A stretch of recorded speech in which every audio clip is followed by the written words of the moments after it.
Federal government writes governors plan mass prisoners release. So they are writing the governors in all the states and planning mass prisoners release, probably to decongest the prisons or the correctional centers as they call it. So let's see what they have to say and why they are doing it. Rauf Aregbesola, Minister of Interior, has written to the Nigerian Governors Forum to request a meeting in order to decongest jails around the country. This was made known to our correspondent by the Minister, Media Advisor Shola Fashure on Tuesday. Shola Fashure. In exactly 1 month, Aregbesola stated he would meet with state governors to agree on the mass release of at least 30% of convicts from correctional facilities across the country. The minister said that the interface was necessary as more than 90% of the inmates were being held for contravening various state laws, noting that over 70% of the 75,635 inmates at present were awaiting trial. You see?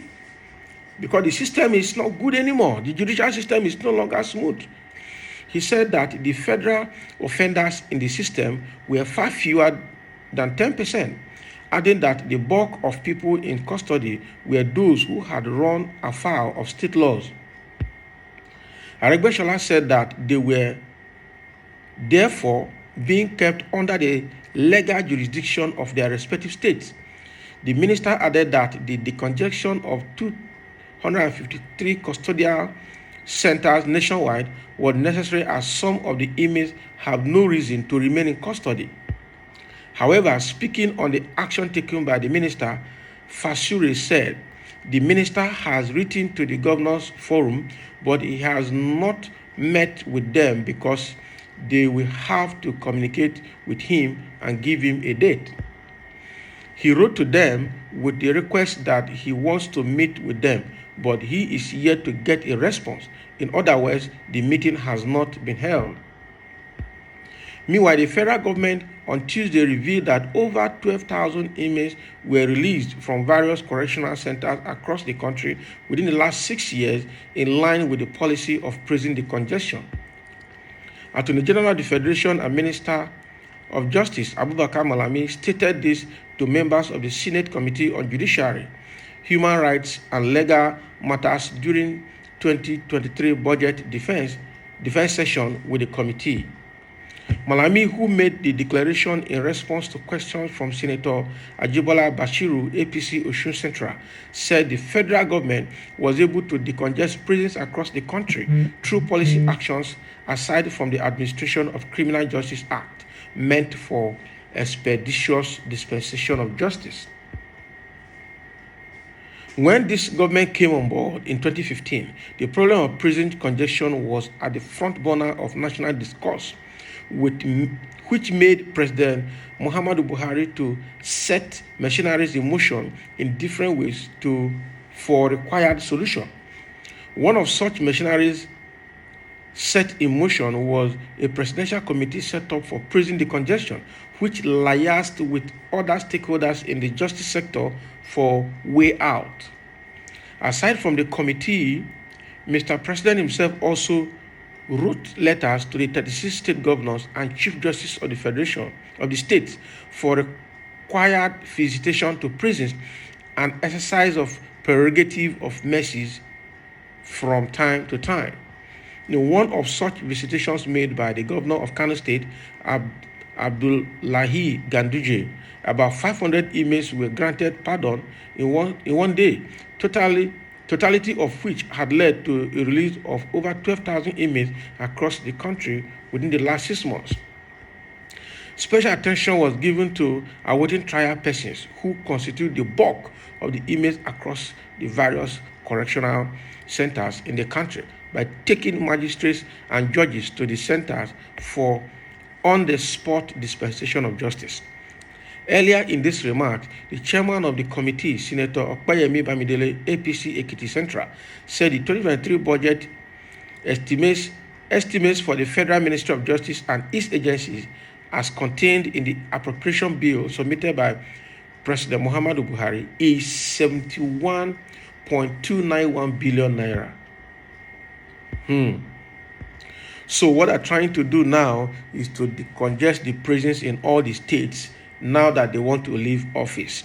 And why are we having so many people in the correctional centers? He is saying that 75,635 people in prison currently are all awaiting trial. And all of these actually contravene the state law and not federal laws.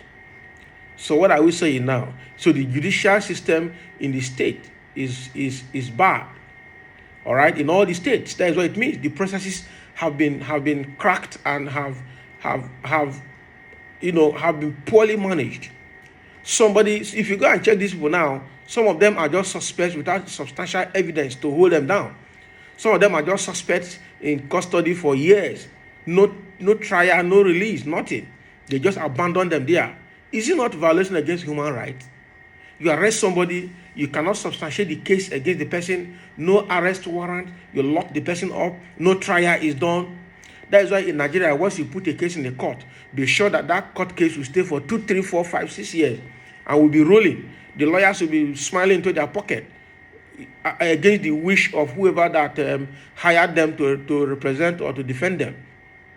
And then both the judges and the magistrates are smiling because the more they keep people in correctional centers, the more customers they have and the more money they have in their pocket. At the end of the day, people are held against their wishes in correctional centers. People are kept without proof, of whatever that is leveled against them. So it doesn't really make sense. All right? And at the end of the day now, we will also end up releasing the people that they want to, probably their own tribal people that they want to release. Because there are several reasons. If you can investigate it, there will be several reasons why all these court cases are not handled. Some probably they have relatives that are involved, and the more they delay, and the more they probably plan a way to release them without proper judgment. There are some other people that SARS and police have just arrested on the street, both in the day and the night, all in the name of suspect. So this one is a suspect, this one is a suspect, this one is a suspect. Investigate, judge, and sentence where necessary. No. They just put them in police custody, keep them in prison custody, and nothing happens. People spend years, sometimes up to 10 years, without judgment in prisons. And at the end of the day, they are found not to be guilty of what they leveled against them. But meanwhile, their rights have been violated for years in prison and in detentions. This is crazy. You can't hold somebody against his wish. But unfortunately, that's what we do in this country. If you go and check all of these people that call it now in all the states that are thinking of releasing, there are small people with petty offenses. Meanwhile, all the big political wigs are moving on the streets freely with all the financial crimes they are committing, with all the political democratic crimes they are committing against humanity, with extrajudicial killings that are happening every day. That is even one side of it. If you go back now, states like in the north, like they cited a case of Kaduna State here where Ganduje went and released over 500 people. All right? If you go and check now, most of those people they held are probably Boko Haram, they arrested, or Islamic Fulani people they arrested, and they kept them in custody, and they didn't want to pass judgment on them because they are their people. Now they're seeking opportunity to release all of them free of charge and return them back to society again to continue committing crime against humanity, to continue killing people and shedding innocent blood all over. At the end of the day, if you can find most of these people in the northern correctional centers, you will find out that a lot of them are terrorists, confirmed terrorists, people that were arrested with guns by the security operatives. But they refuse to judge them because they are their people. Now they are looking for a systemic way to release them again without judgment back into the society, and where they will continue perpetuating their crime against humanity. Why can't we just be reasonable for once? I'm not saying it is a bad thing anyway to provide presidential or administrative pardon to some people in custody to send them home, but at the end of the day, we should be able to do it objectively. Find out those people that are held against their wish without substantial proof about what they say they committed, and release them. And those that have substantial evidence for arrest, and those that have, confirmed criminals that are in custody should be judged and sentenced appropriately, and not finding a way to recycle them back into society and making the society rotten further. Because it's a country where you can commit crime and your godfather is somewhere, and then you'll be released and you come back and you continue crime again. So they need to be sure that they're objective in this plan. They need to be sure that what they're doing is right. But again, this is about the Nigerian judicial system. What about in the north, where we have the Nigerian law and we have the Sharia law? We have Nigerian courts and we have the Sharia courts. So are you going to also do this in Sharia court, where Islamic law is being executed? Let's be factual about this now. How does this cover both the Nigerian court and the Sharia courts that we have in the north? What about people that have been arrested and judged by the Sharia court or held by the Sharia law? What are you going to do about them? We need to be educated. Because it's unfortunate in this country we are now operating two legal systems. We have the Nigerian judicial system and have the Sharia judicial system. And that is what they're trying to institute in all the states of the country. Unfortunately, some of the governors are buying into the Islamic agenda indirectly, thereby mortgaging the destinies and the security and the safety and the freedom of their people in their various states. How can you fight to have emir in all the states, and how can you fight to have Sharia court in all the states of the country? Because you want to prove that Nigeria is your own. Now, Aregbesola is planning, to decongest the prisons, to release people that are waiting trial for years, very large number. But he has not told us the strategy. He has not told us how he's going to cover both our Nigerian law court system and the Sharia law court system in the northern part of the country. How would they be affected? So they really need to be objective about it. It's a good move anyway. I'm not stopping it, because people that have been held against their wish can regain freedom for once and then go live their life the way they have to live their life. But then it must be done objectively. There should be no iota of tribal religious sentiment associated with it, because I'm sure it will be there. People who are confirmed criminals will be released on these state pardons. I'm sure it will happen. At the end of the day, genuine criminals that should actually be sentenced and be removed from the society will be recycled back again, and the crime continues. And we say we are fighting crime and corruption. God will help us.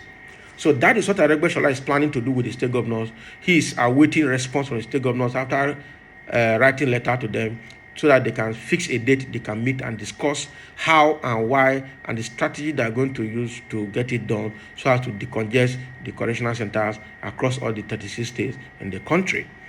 That's a good move, but it must be done objectively. Thank you for listening, and let's have your comment as well. There are a few of comments people are making here.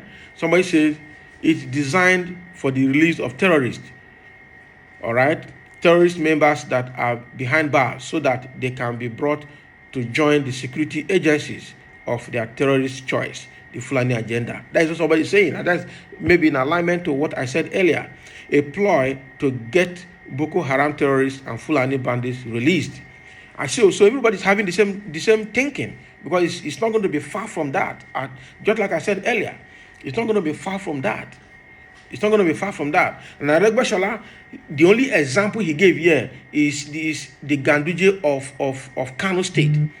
He didn't cite any other example from any other country. From any other state of the country.